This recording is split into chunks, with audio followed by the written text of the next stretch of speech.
Anti-corporate protests popping up across America. They're hitting the streets again today, targeting everyone from bankers to small businesses.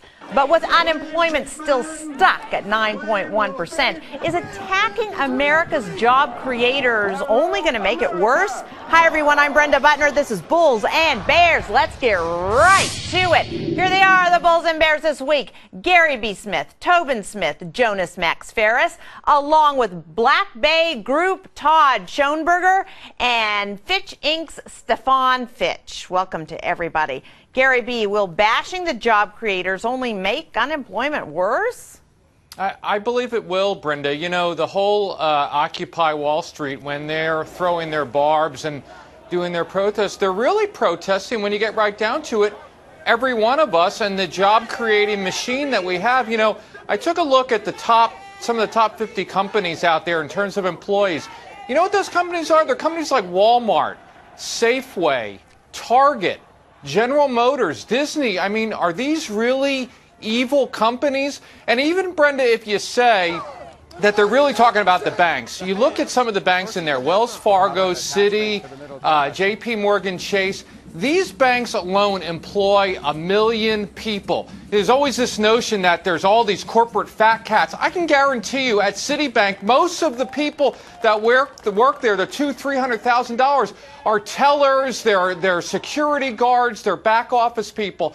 And finally, Brenda, when they denigrate this evil corporate America, let's remember that the vast majority of people out there with 401k and pension plans are invested in the AT&Ts of the world, the Verizons and stuff like that. So doing all this not only hurts job creation, it hurts everyone's pocketbook. Well, you know, Toby, they also were targeting small businesses. They went right to the U.S. Chamber of Commerce. Yeah. Well, it's interesting. I mean, really, they should have resumes in their hands. I mean, if this issue is about getting employment, get a resume. Get out there and work. These small business people are the ones who do create, you know, the vast majority of jobs in the United States. And they have this backwards. They just have this backwards. They're protesting this some amorphous thing where the real reality is get your butt in line, get a resume, and you'll get a job. It takes a lot of work. Okay, Stefan, do you think this kind of protest, even if it is televised, has much to do with a company's business plan? Do you think that they actually change their business plan based on groups of people protesting them? I don't, Brenda, and you know, there's no doubt that some of these protesters are confused about how, you know, corporate policies work and how the economy works, but they get a few things right. There probably is a system that's rigged to help bosses, and a lot of those people out there protesting are just not bosses, and they're not going to be bosses. They don't want to be bosses, but they would like a bigger slice of the wealth. It's not going to change people's hiring plans. Gary makes a good point. A lot of the companies they complain about employ an awful lot of people, but I don't think Walmart is going to refuse to expand next year because it feels bad over some things that were said about these protests. Todd, what do you say? Look, they have a right to protest, first of all. Number two, they are actually arguing because they are representing, and I believe this, Joe Q public right now, who is very frustrated right now. Listen, they are ill-informed, obviously. They don't understand what's taking place on Wall Street. They're probably targeting the wrong areas. But if anything, going forward now, I can't blame these people. Unemployment's at 9%. It's destined to go into double digits. These people are angry, but they're shouting at the wrong group, obviously. Who should they be shouting at? Listen, they got to go to White House right now. They got to go to Washington. That's where they should be right now. The inflammatory rhetoric is what really started all of this. And the fact that everybody's screaming and yelling, that's why they're screaming and yelling. If you ask 9 out of every 10 of these protesters right now, they don't even know what they're protesting about. Wait a minute, just a part of the group. Todd, you're the only one who's screaming and yelling here for crying out. Okay, let's go to somebody who never screams and yells. Jonas. No, I'm not going to take it anymore. Oh,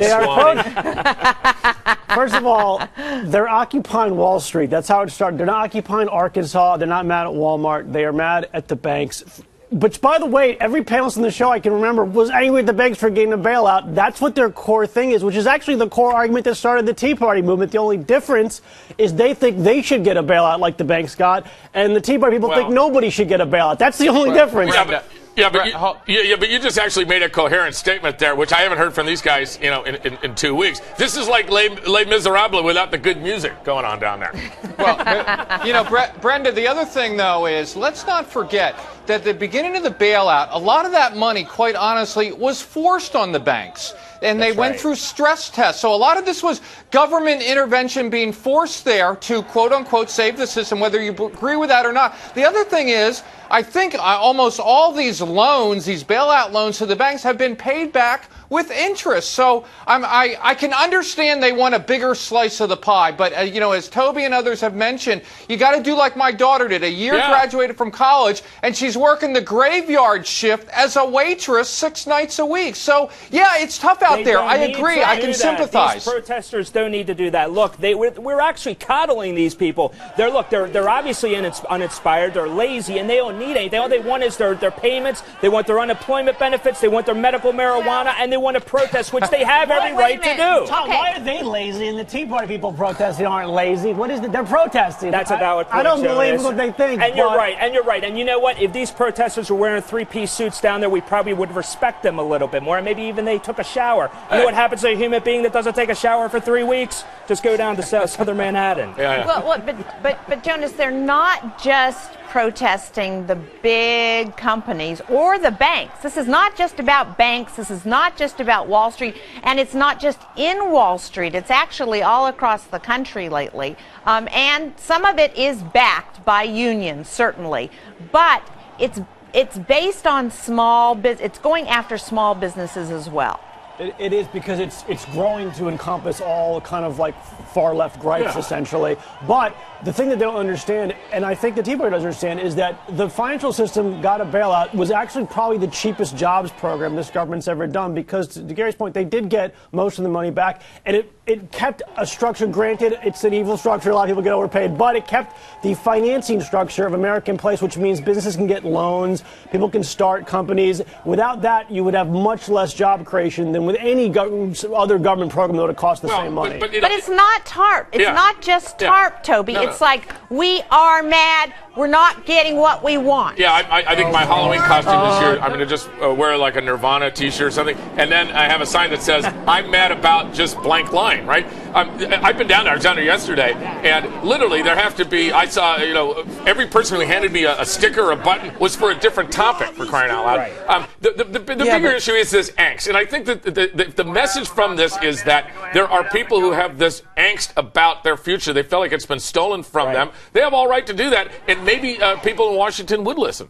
Well, you think about it, that the bargain here, Gary B., used to be, you work hard and you're able to get a house and you're able to get a job. And in many places, that bargain has been broken. And there is something to be said for that. Sure. There's no doubt about it, Brenda, but we have to get back to, why the bargain is being broken. And I think that comes, quite honestly, from the uncertainty in the economy.